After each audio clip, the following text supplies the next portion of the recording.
Why do we buy beauty supplies from people who think we ugly?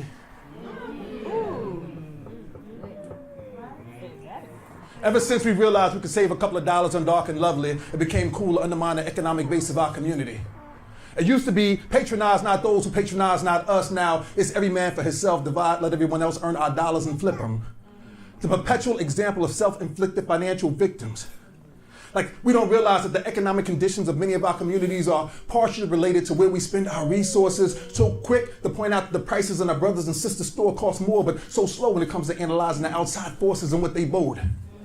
And of course, if several stores in our community are owned by vendors who speak the same first language, they're liable to organize and extend each other financing and purchase inventory together as a unified block, and sometimes artificially lower prices in order to lock out that homegrown vendor.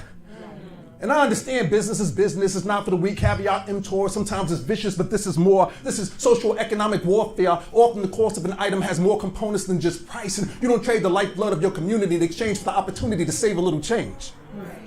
Not where they don't provide internships or jobs, contests, concerts, scholarships, block parties, fish fries. There's so many ways to get back rather than just extracting our wealth like we some type of colony, constantly exporting large quantities of our cash flow to be reinvested nowhere near here.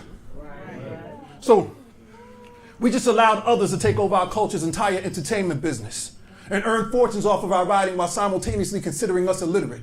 And the worst part is they've been propagandizing our art since long before minstrel shows, since long before blues came to Chicago, since long before Norman Lear's Good Times, long before corporate insisted on having a say in the rhymes of Curtis Blow. So we just gonna purchase our self-concept from any place other than self and pretend that commercials and videos and television shows don't negatively impact our collective mental health and help them stuff all memories of our great leaders and philosophers right alongside their bones and their tombs and sarcophagus, then brainwash us with neurolinguistic programming and Sapir-Whorf hypothesis and criminalize all our promising and criminalize all our optimists. So we just gonna allow our children to be educated by racists and pretend that the safest financial institutions are the ones that subsidize the mortgages and business loans of others with our savings. So we just gonna purchase books and school supplies from people who think we dumb.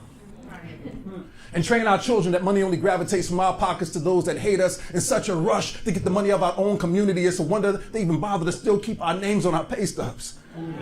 We've gone from Black Wall Street to only showing each other love when it comes to the three things we don't feel comfortable buying from everybody else.